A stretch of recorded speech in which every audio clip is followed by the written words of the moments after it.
Mateo capítulo 22. Coloquen su dedo allí y antes vamos a cantar un precioso himno que es el 311. 311. ¿Quieres ser salvo? 311.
Capítulo 22 de Mateo, versículo 34, dice así la palabra del Señor. Entonces los fariseos, oyendo que había hecho callar a los saduceos, se juntaron a una. Y uno de ellos, intérprete de la ley, preguntó por tentarle diciendo: Maestro, ¿cuál es el gran mandamiento en la ley? Y Jesús le dijo: amarás al Señor tu Dios con toda tu corazón, con toda tu alma y con toda tu mente. Este es el primero y grande mandamiento. Y el segundo es semejante. Amarás a tu prójimo como a ti mismo. De estos dos mandamientos depende toda la ley. Padre y Dios Santo, Dios Eterno, leyendo tu palabra, tú estás hablándonos a nosotros en esta mañana, Señor. Ahora entendemos, comprendemos, Señor, que tendremos que hacer un esfuerzo fuerte por parte de nosotros para estar concentrados a tu voz. Lo entendemos, Señor. Por favor, ayúdanos, Señor, a prestar atención lo mejor que podamos, bendito Dios. Gracias, como decía mi hermano Freddy, porque estamos aquí, porque nos has convocado, porque tienes algo que decirnos en esta mañana, Señor. Y por eso estamos tan agradecidos. Por favor, Señor, abre nuestro corazón. Pero a mí, Señor, ayúdame, por favor, para que sea solamente el instrumento, pero tú eres quien hablarás a nuestros corazones en esta mañana. Te lo imploramos en el nombre de nuestro Señor Jesucristo. Amén. Y amén. Pueden sentarse, hermanos. Iglesia, no olviden que somos la Misión Evangélica Reformada para Colombia y el mundo. Somos una confraternidad de iglesias locales comprometidos con el discipulado bíblico y la plantación de iglesias locales en Colombia y en el mundo. Hermanos, nos convoca hoy en este precioso culto la exposición de este texto maravilloso como todos los demás. Pero hoy hay un toque significativo y ya se van a dar cuenta por qué. Haciendo un corto recorrido, devuélvanse conmigo y ubíquense en el capítulo 21, por favor. Ubíquense en el capítulo 21 para que hagamos un corto recorrido y podamos unir el desarrollo del pensamiento de Mateo. Capítulo 21, por favor, ubíquense allí. Mis hermanos, todavía seguimos en el mismo escenario en el templo y con los mismos personajes mencionados. Mateo en su narrativa todavía nos tiene capturados en capítulo 21 hasta el capítulo 24. Hermanos amados, ese es un solo pensamiento, una sola idea que está siendo desarrollada por Mateo. Ahora, esa idea está siendo desarrollada en el mismo escenario. ¿Cuál? El templo. Veamos. Entonces, los personajes que se mencionan aquí en esta narrativa son, en primer lugar, Jesús y sus discípulos. Obsérvelo, capítulo 21, versículo 12 y versículo 20. Jesús y sus discípulos. El segundo grupo de personas es la multitud de negociantes en el templo. Capítulo 21 y versículo 12.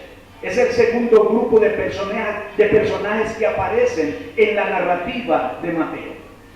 El tercer grupo son los discapacitados. Mírenlo, capítulo 21 y versículo 14. Los mancos, los cojos, mejor dicho, los ciegos, los discapacitados. Versículo 14. Tenemos un cuarto grupo que son los jóvenes o los muchachos que están en el templo. Véanlo en el versículo 15 del capítulo 21. Versículo 15.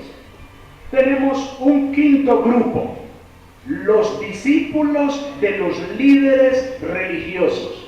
Véanlo en el capítulo 22 y versículo 16. Los discípulos de los líderes religiosos. Quinto grupo. Y llegamos de esta manera al sexto grupo, que es el que más nos interesa, porque es el grupo que domina toda la narrativa entre el capítulo 21 y el capítulo 24. En el capítulo 24 ustedes ven en el versículo 1 que el Señor sale del templo, el Señor abandona el templo, de manera que todo este desarrollo está en capítulo 21, 22 y 23, en el templo. Bien, hermanos, este sexto grupo es lo que tiene que ver con los líderes religiosos.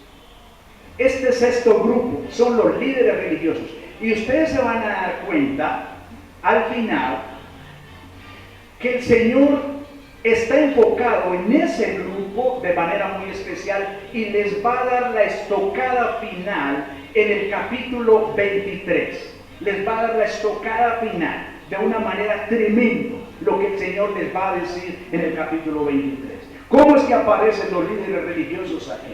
Bueno, observen, capítulo 21 y versículo 15, versículo 23, versículos 25 al 27, versículo 31, versículo 41, versículos 45 y 46, en el capítulo 22 y versículo 15, versículo 23, versículo 34 y versículo 41. Allí en estos textos aparece este sexto grupo, todos los líderes religiosos, tanto fariseos, saduceos, escribas, los ancianos, aparece este grupo. Mis hermanos amados, En todos esos pasajes donde se menciona este grupo, hay un énfasis especial. ¿En qué? En las acciones que están llevando a cabo los líderes religiosos en contra de Jesús. Usted mira y usted los ve en acción. Ellos se están moviendo. Ellos se están moviendo en contra de Jesús. Bien. Mis hermanos amados, estamos en este texto del capítulo 22, versículos 34 a 40, en el último debate público.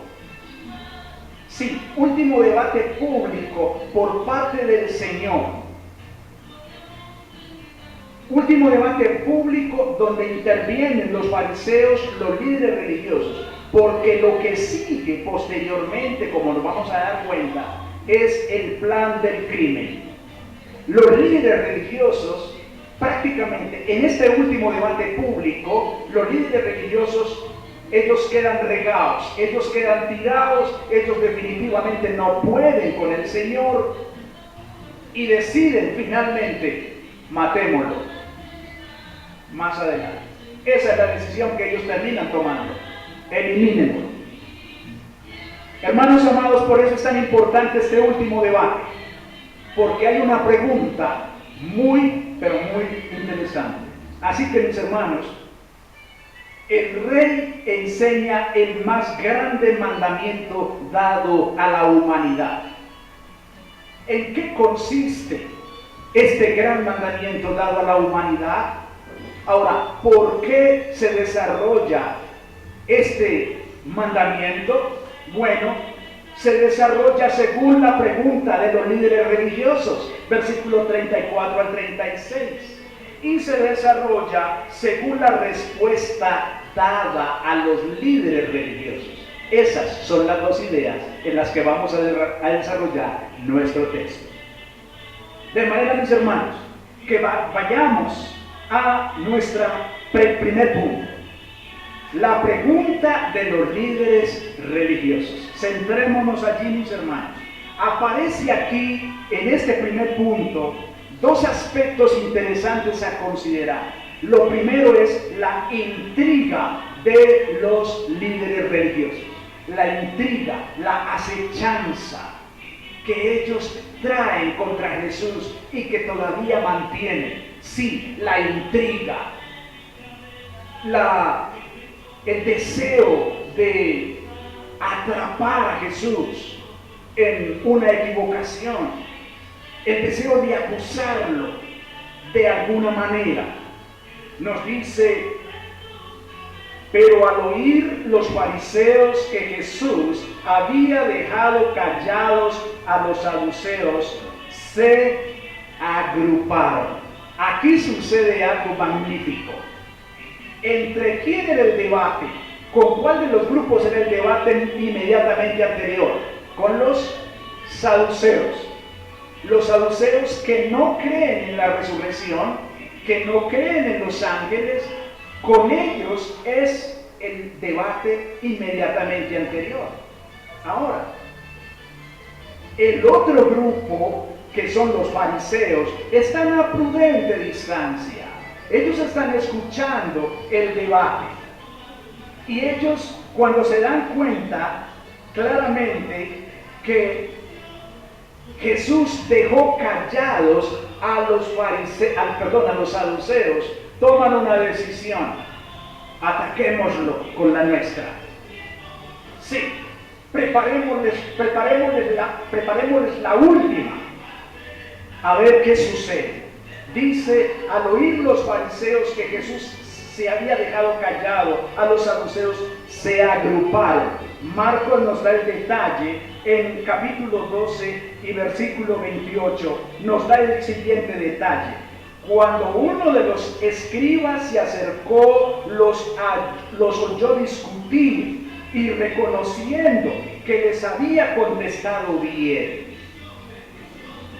Ese escriba estaba cerca, ese intérprete de la ley, ese teólogo de los judíos, estaba aunque estaban a prudente distancia, él está pendiente del debate y se da cuenta que el Señor había respondido bien lo que los saduceos habían dicho. Bien, cuando se agrupan los fariseos, ellos tienen el último consejo o la última, el plan para el último ataque, llamémoslo así. Se agrupan, se juntan. Bueno, ¿con qué le salimos? Y toman la decisión. Vámonos con esta pregunta. ¿Cuál es el mandamiento más importante? Amados hermanos, ¿por qué fue tan importante esa pregunta?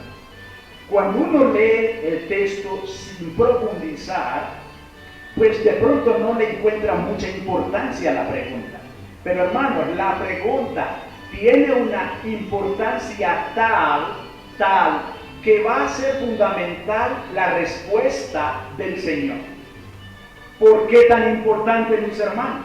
Bueno, resulta que para los teólogos del Antiguo Testamento existían 613 mandamientos que había que cumplir. Ellos enseñaban que habían 613 mandamientos. Es por eso que la pregunta que le van a hacer al Señor adquiere una relevancia sumamente importante, porque la pregunta es: ¿cuál es el más importante de todos? ¿Se dan cuenta? ¿Cuál es el más importante de todos? Hay una sutileza realmente en la pregunta, porque realmente es una prueba. De hecho, el texto nos dice: y uno de ellos, intérprete de la ley, para ponerle a prueba. La Reina Valera dice: por tentarle, le preguntó: maestro, ¿cuál es el gran mandamiento? O el mandamiento más importante, dice la Nueva Traducción Viviente. Ahora, hermanos, posiblemente este teólogo desea saber cuál era el primer mandamiento en importancia, pero ¿para quién? Para el otro teólogo. Son dos teólogos. Son los fariseos, intérpretes de la ley, que son expertos en la ley. Y ahora la pregunta viene para otro experto en la ley. ¿Quién? Jesús. Ellos quieren saber entonces, para él, cuál es el más importante de los 613 preceptos que ellos declaraban. Habían 248 preceptos afirmativos y habían 365 preceptos negativos, para un total de 613 preceptos, según ellos, que debían ser cumplidos por todos los judíos. De manera, mis amados hermanos, que el Señor no se enreda con ellos. El Señor se va al núcleo. El Señor sabe la sutileza que ellos están teniendo con la pregunta. Así que se los lleva directamente al núcleo. Y entonces es por eso, mis hermanos, que viene la respuesta del Señor. Ahora, hermanos, me pareció importante considerar esto. Devuélvanse conmigo a capítulo 22, pero al versículo 18. Quiero que vean algo aquí, en el versículo 18.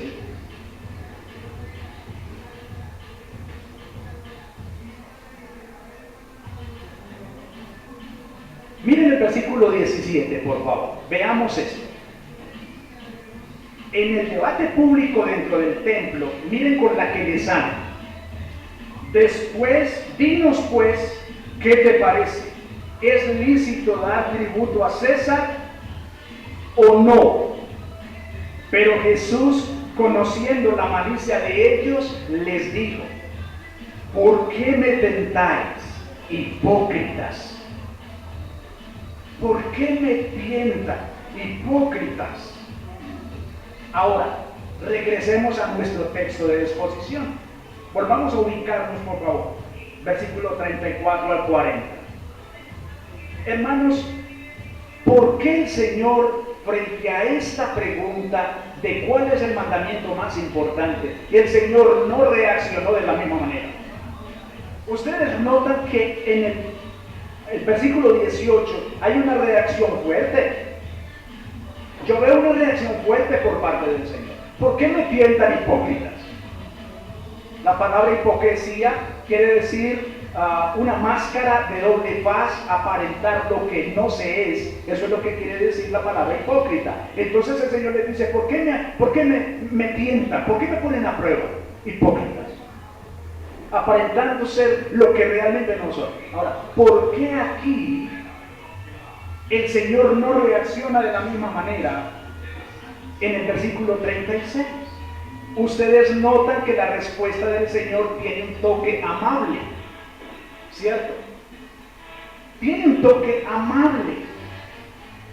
Veamos, Jesús le dijo, amarás al Señor tu Dios con todo tu corazón y con toda tu alma y con toda tu mente.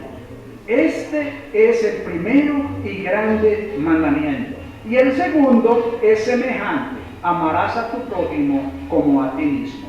De estos dos mandamientos depende toda la ley y los profetas. Noten ustedes que la respuesta del Señor tiene un toque amable.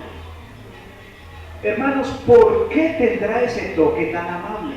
Amados hermanos, la pregunta, si bien es cierto, tenía un toque de prueba al Señor públicamente.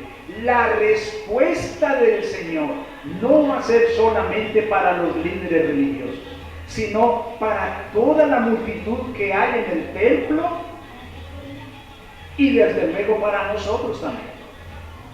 Entonces, hermanos, hay un toque de amabilidad en esta respuesta. Veamos, mis hermanos, antes de abordar nuestro segundo punto, la respuesta a los líderes religiosos. ¿Cómo podemos nosotros aplicar el primer punto?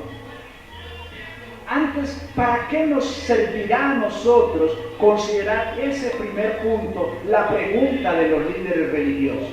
Bien, hermanos, como discípulos de Cristo, esto es una aplicación de nuestro primer punto.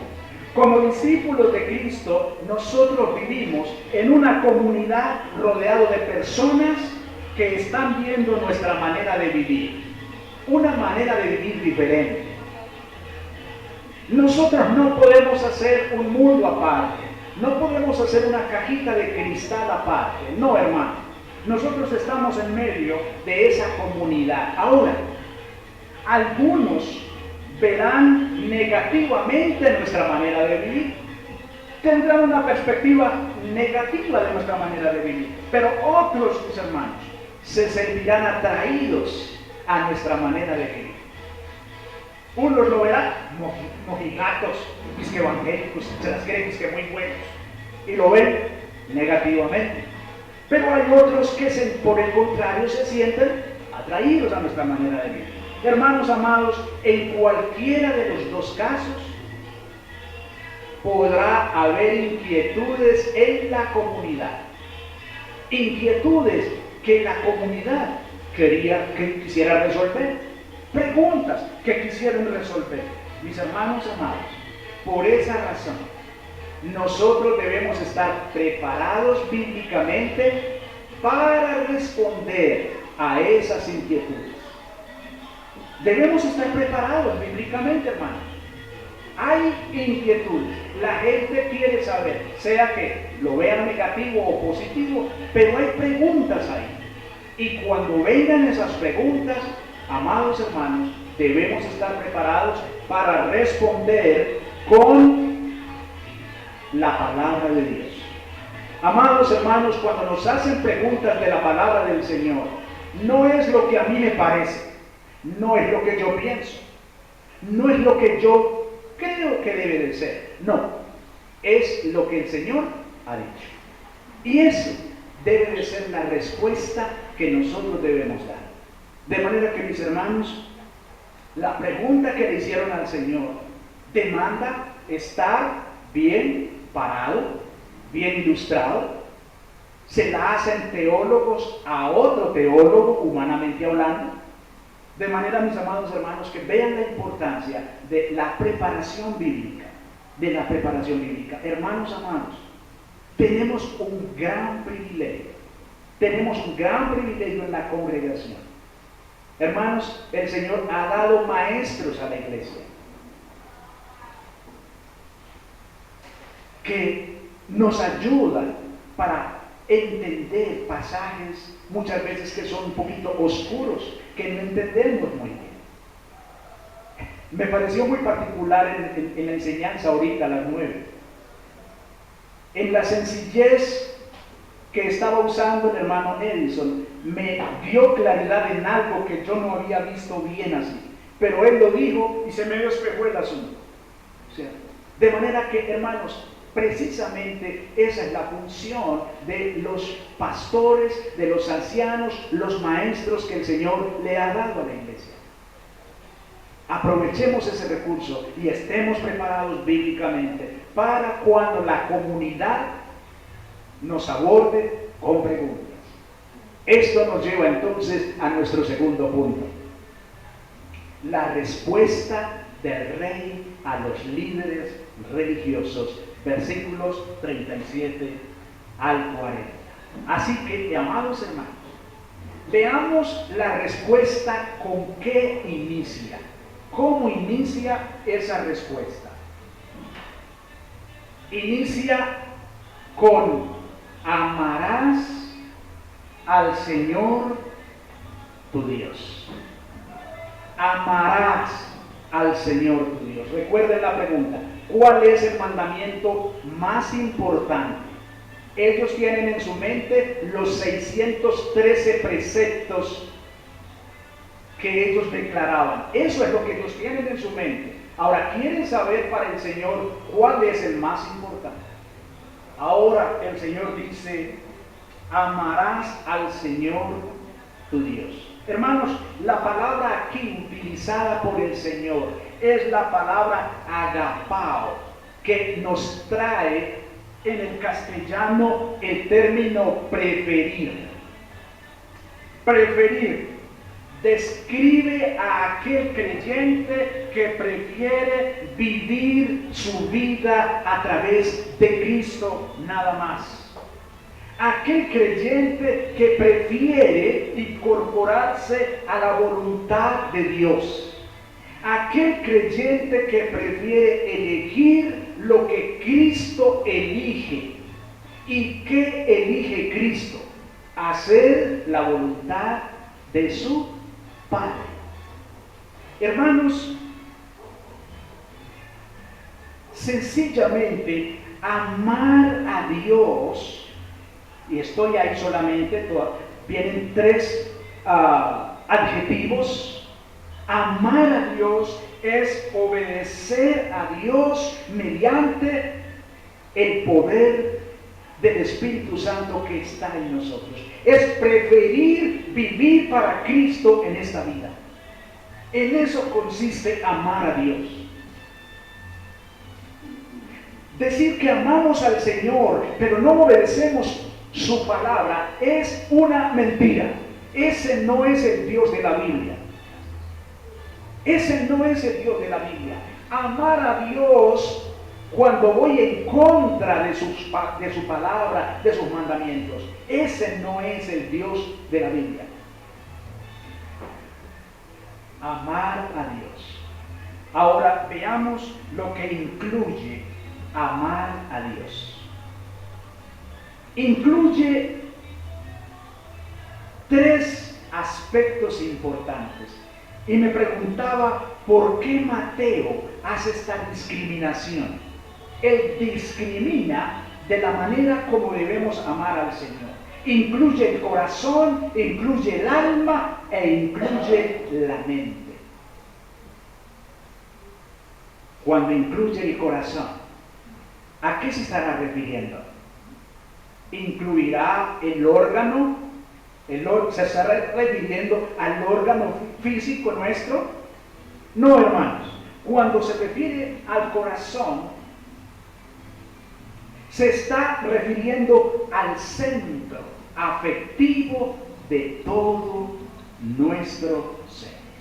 Se está refiriendo, hermanos, a la capacidad de preferencia moral, es decir, lo que nosotros preferimos elegir. En este caso, ¿qué cosa? Elegir la voluntad de Dios. Aquello que nosotros preferimos porque Cristo también lo prefiere. En eso consiste el amar a Dios de todo corazón. Ahora, es importante, hermanos, que nos habla todo. Es decir, en la totalidad, completo. Toda mi mente, toda mi alma, todo mi corazón. Hermanos, no hay nada más importante en esta vida que obedecer los preceptos de nuestro Santo Dios. No hay nada más importante que seguir a Cristo en la obediencia que Él tuvo con su Padre. Hermanos amados, no olviden esto. Usted pudiera estar pensando ahí, pero es que Jesús era Dios. Bueno, déjenme recordarle que Jesús es la única persona que ha vivido con dos naturalezas. La naturaleza divina y la naturaleza humana. Y mientras el Señor estuvo en esta tierra, mis queridos hermanos, siempre tuvo 100% su naturaleza humana. Una evidencia de su naturaleza humana es que Él como humano tenía límites como usted y como yo. Tenía límites. ¿Recuerdan con la pregunta que le hacen cuándo sería su segunda venida? ¿Y qué respondió Él? Eso no lo sabe nadie, sino mi Padre que está en los cielos. ¿Cómo no lo iba a saber Él? Bueno, Él está respondiendo como humano que es. Cuando nos dice en Lucas y creo que en Mateo que Él crecía en sabiduría y en conocimiento, ¿necesitaba Jesús crecer en sabiduría y en conocimiento? Claro que no, pero Él ahí está como humano. Hermanos, respondiendo como humano. ¿Recuerda cuando fue y miró si aquel árbol tenía fruto y no encontró nada? Porque venía sin desayunar, tenía hambre. Entonces, mis queridos hermanos, nuestro Señor, humanamente hablando, siempre prefirió hacer la voluntad de su Padre. Siempre prefirió hacer la voluntad de su Padre. ¿Recuerda cuando dijo también en el madero, Padre, ¿por qué me has abandonado? ¿Por qué me has abandonado? ¿Quién está hablando ahí? El ser humano. El ser humano. ¿Recuerdan cuando lloró ante la tumba de Lázaro? ¿Quién está llorando ahí? El ser humano que hay en Jesús, 100%. Ser humano. Así que, mis amados hermanos,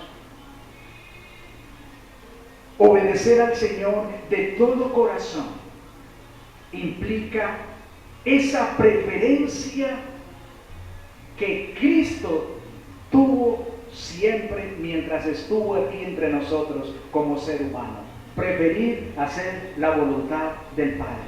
Pero también nos incluye todo el alma. ¿A qué se refiere Mateo? Con el alma, mis hermanos. Bueno, nos viene esta palabra del latín, animus. Animus. El asiento de los sentimientos, de los deseos, de los afectos, mis hermanos. Es la impresión que causa en nosotros las cosas espirituales. Hermanos, cuando amamos al Señor con todo el alma, nos está indicando aquel sentimiento que nos produce las cosas espirituales. Anoche tuvimos, dentro del encuentro que tuvimos con los varones, estábamos ahí hablando de las cosas del Señor, y este decía una cosa, este decía otra cosa, acerca del reino, y nos emocionábamos hablando de las cosas de nuestro Santo Dios. Y Todos hablábamos con una pasión. Hermanos, amar a Dios no solamente incluye el corazón, nuestra preferencia moral, sino nuestros sentimientos y la impresión de nuestros sentimientos que causan las cosas espirituales. Recuerdo que se levantaba una pregunta ahí. Bueno, pero ¿qué estará haciendo la iglesia ahora en el cielo? Bueno, la Biblia dice que fuimos creados para la adoración por toda la eternidad. Así que, ¿qué está haciendo la iglesia ahora en el cielo? Adorando al Señor, adorando a Dios. Y cuando nosotros como hoy estamos acá reunidos, adorando al Señor, escuchando al Señor, la iglesia no está haciendo algo diferente, hermanos. Con la diferencia que nosotros tenemos aquí dos símbolos, pan y vino, pero en el cielo la iglesia no necesita pan y vino, porque ¿quién está ahí? Cristo está ahí presente. Cristo está ahí presente, hermanos. ¿Recuerdan Filipenses 1:20? Cuando Pablo dice, teniendo deseos de partir y estar con Cristo, lo cual es muchísimo mejor. Entonces, la iglesia está con Cristo ahora, hermanos, mientras que nosotros estamos aquí. Él está ahí presente con ellos. Pero también incluye toda la mente. Incluye toda la mente, hermanos. Me pareció interesante cuando estuve mirando la parte gramatical de esta parte de la palabra mente, porque aparece aquí una palabra interesante y es dianoia. Dianoia. Esa es la palabra que aparece en griego aquí para mente. Hermanos, y nos trae la idea de cruzar de un lado para el otro. Cruzar de un lado para el otro denota intensidad.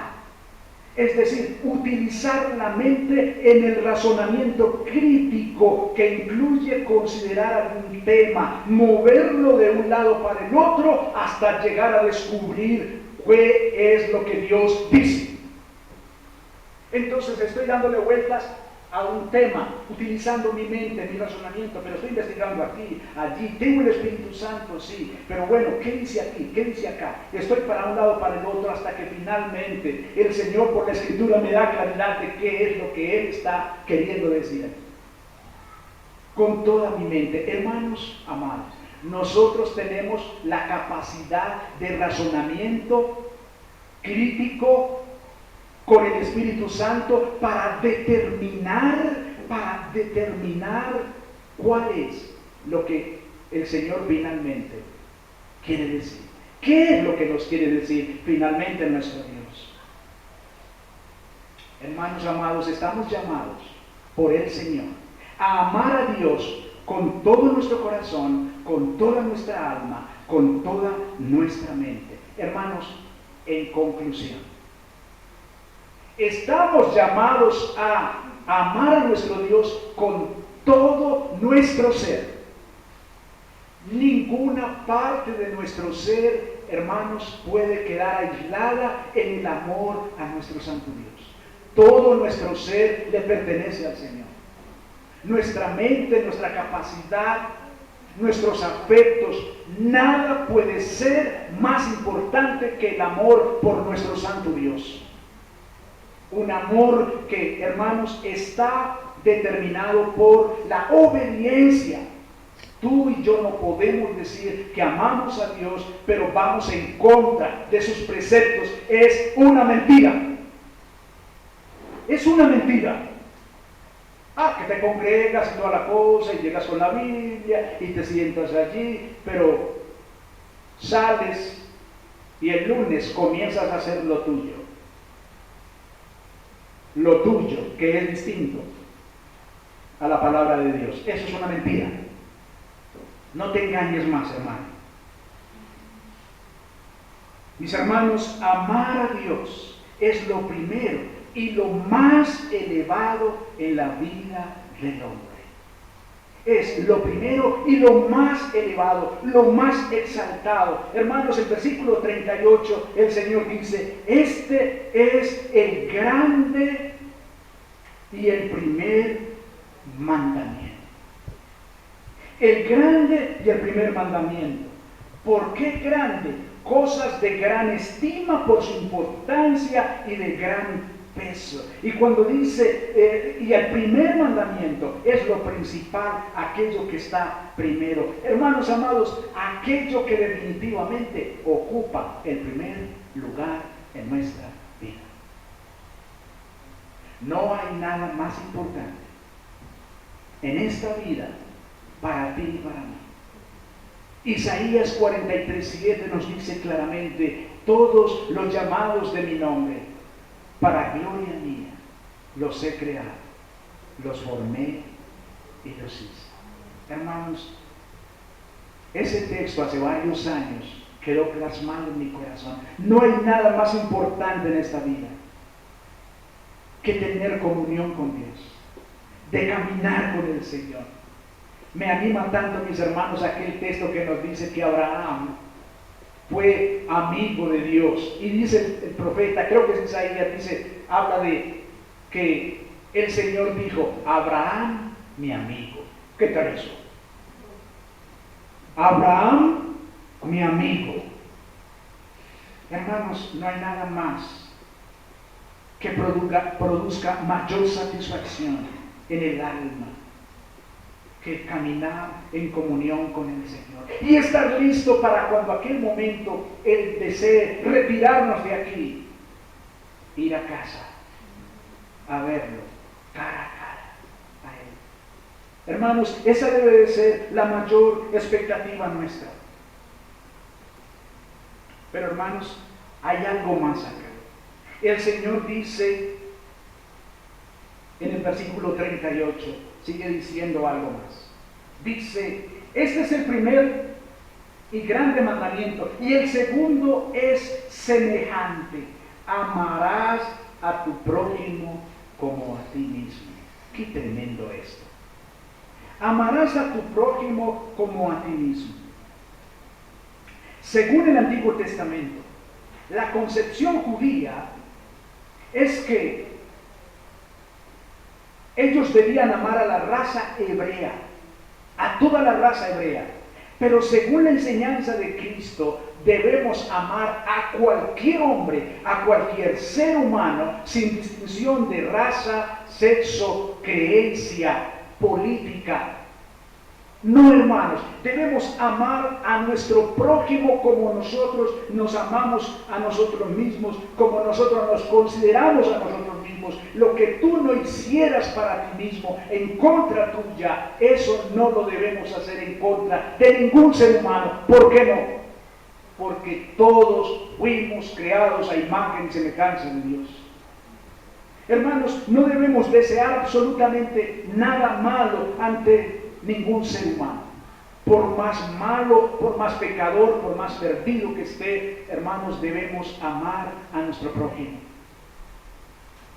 Y es tan importante como el Señor muestra que el amor tiene un origen divino, luego horizontal. ¿Por qué no se ama al prójimo? Porque no hay un amor a Dios. Es cuestión de devolvernos. ¿Por qué odiamos al prójimo? Porque odiamos a Dios. ¿Por qué guardamos rencor al prójimo? Ay, cómo me cae de mal. Es que no lo puedo ver. No la puedo ver. Cómo me cae de mal. Es como si estuviera diciendo: cómo me cae de mal Dios. Cómo me prohíbe que yo haga cosas. Cómo me prohíbe que yo haga lo que quiero hacer. Cómo me cae de mal. Hermanos, el Señor está diciendo aquí en el texto que el amor a nuestro Santo Dios no se quedará solamente en nuestro Santo Dios, sino que se revierte a todo lo que le corresponde a Él. El segundo es semejante al primero. Y hermanos, dice claramente: de estos dos mandamientos depende toda la ley. Qué tremendo. De estos dos mandamientos, hermanos, el Señor une dos mandamientos prácticamente en uno y ahí resume los 613 mandamientos. ¿Se dan cuenta de la importancia de la respuesta de Jesús, hermanos? La importancia de la respuesta de Jesús. ¿Por qué la amabilidad de la respuesta de Jesús? Hermanos, el templo está lleno, no solamente están los líderes religiosos, está lleno. Todos están escuchando esa respuesta y todos saben, hermanos, que el Señor se está refiriendo a Deuteronomio capítulo 6, versículo 5 y Levítico capítulo 19, versículo 18. El Señor se está refiriendo a esos otros textos. Hermanos, vamos allá por un momento, por favor. Deuteronomio capítulo 6, versículo 5, que fue el texto que leyó nuestro hermano Freddy para iniciar. Deuteronomio capítulo 6 y versículo 5. Mire el versículo 1 como dice. Deuteronomio 6. Mire cómo dice el versículo 1. Estos pues son los mandamientos, estatutos y decretos que Jehová vuestro Dios mandó que os enseñase, para que los pongáis por obra en la tierra, a la cual pasáis vosotros para tomarla, para que temas a Jehová tu Dios, guardando todos sus estatutos y sus mandamientos que yo te mando hoy. Tú, tu hijo, el hijo de tu hijo, todos los días de tu vida, para que tus días sean prolongados. Oye pues, oh Israel, cuida de ponerlos por obra, para que te vaya bien en la tierra, que fluye leche y miel, y os multipliquéis como te ha dicho Jehová tu Dios, el Dios de tus padres. Oye Israel, Jehová nuestro Dios, Jehová uno es, y amarás a Jehová tu Dios de todo tu corazón y de toda tu alma y con todas tus fuerzas. Este es el texto que el Señor está citando en el templo y lo une con Levítico. Lo une con Levítico 19, 18. Vamos a Levítico, por favor.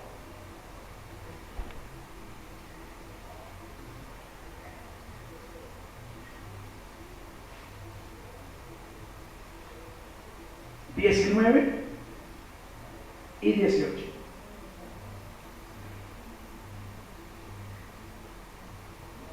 No te vengarás, ni guardarás rencor a los hijos de tu pueblo, sino amarás a tu prójimo como a ti mismo. Yo, Jehová. ¿Se dan cuenta lo que dice? Ni guardarás rencor. Ni guardarás rencor. Queridos hermanos, dentro de poco vamos a celebrar la cena del Señor. Y si hay algo entre nosotros, si hay alguna brecha entre alguno de nosotros, resolvamos el asunto antes de participar de la cena del Señor. No lo hagas si no has resuelto el asunto. Queridos hermanos, por eso Pablo dice que el que come el pan y bebe de la copa indignamente, juicio come y bebe para sí. No te expongas al juicio de Dios. Hermanos amados, el Señor está dando una máxima para la humanidad frente a la pregunta que le hicieron. Ame a Dios con todo el corazón, con toda la mente, con todas sus fuerzas, pero ame a su prójimo como a sí mismo. De esto depende toda la ley. De estos dos mandamientos, versículo 40, depende toda la ley.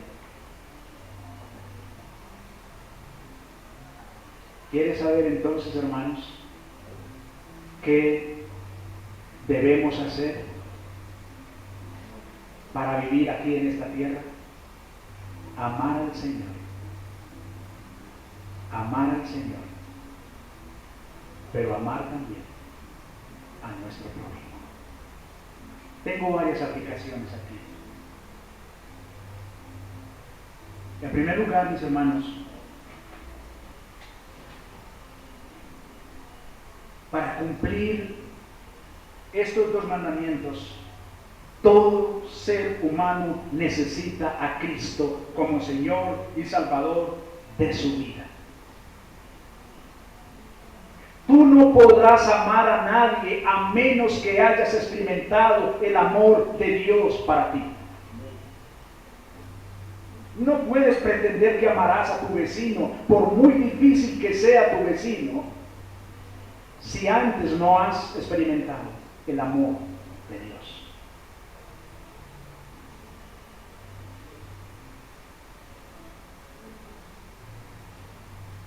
¿Cómo se logra esto?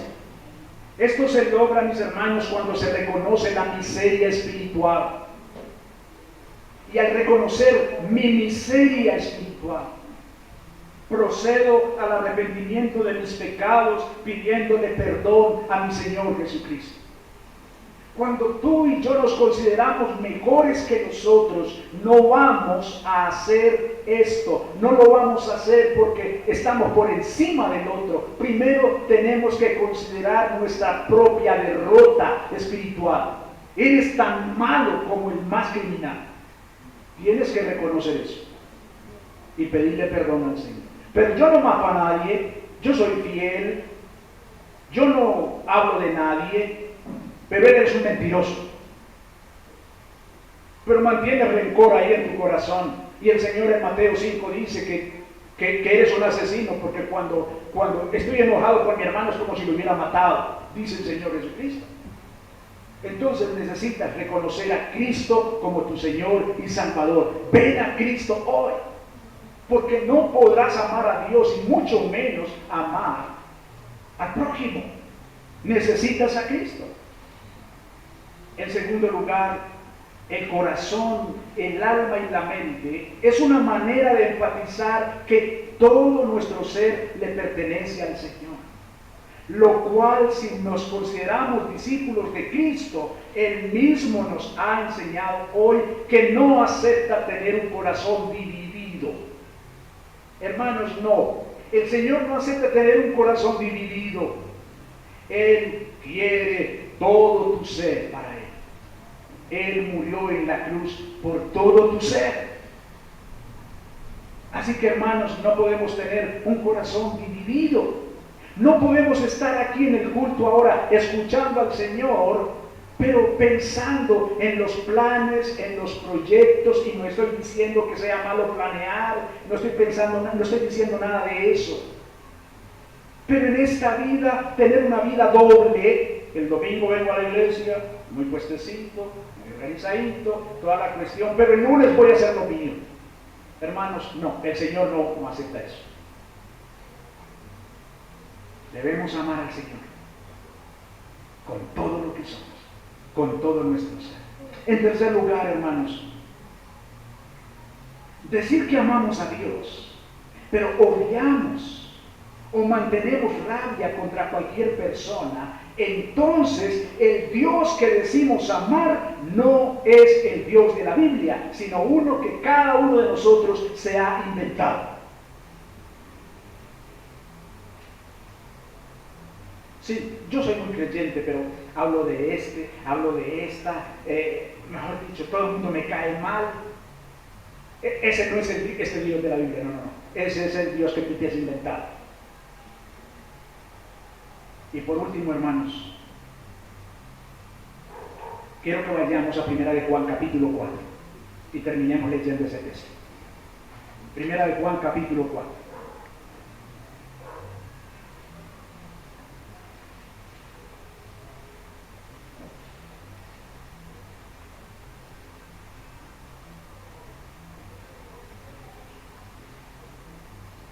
Y versículo 7.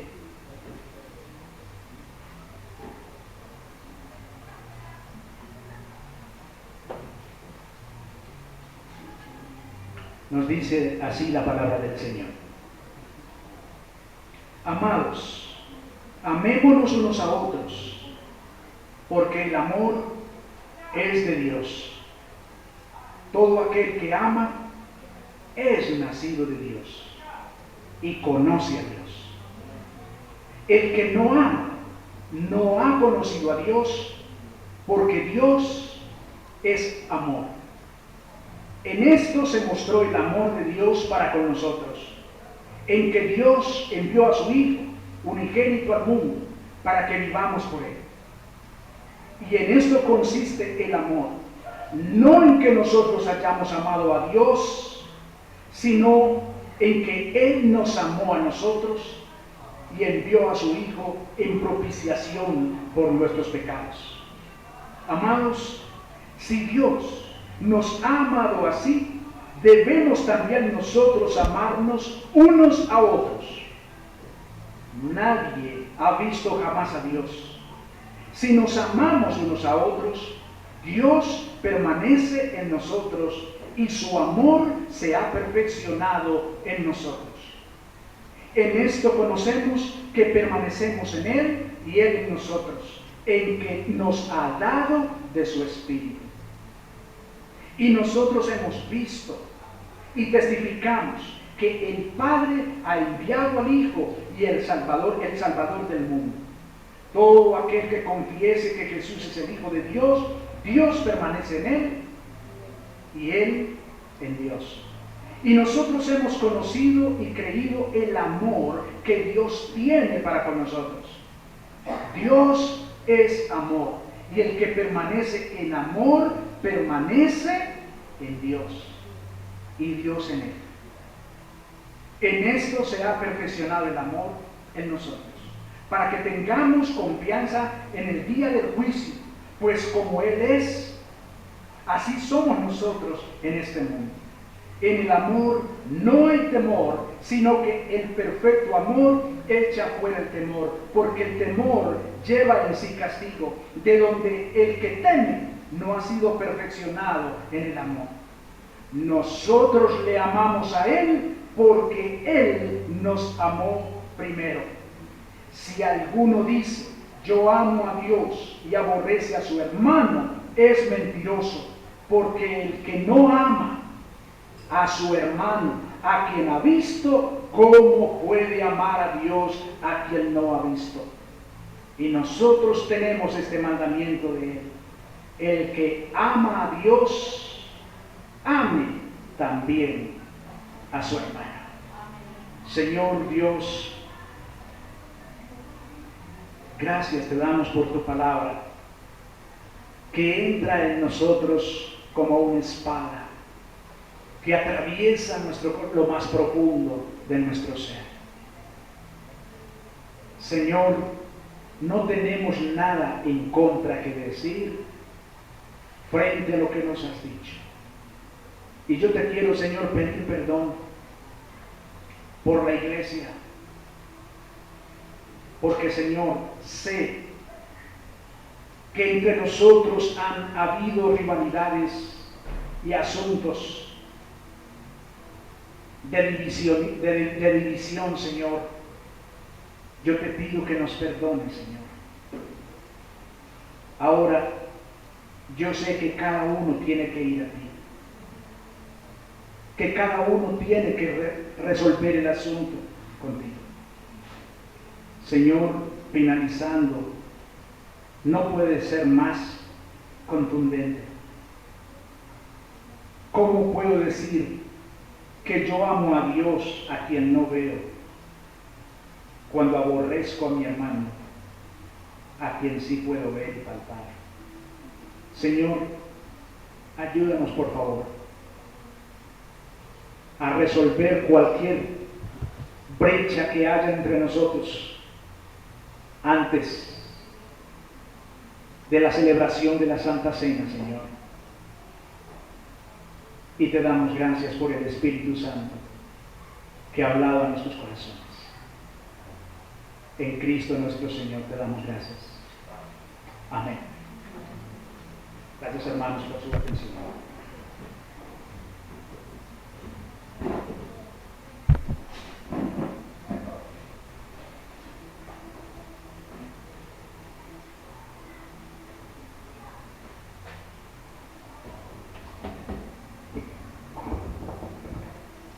Damos infinitas gracias a Dios por la porción de la Escritura que nos ha traído hoy, que el pastor muy utilizado nos ha explicado grandemente.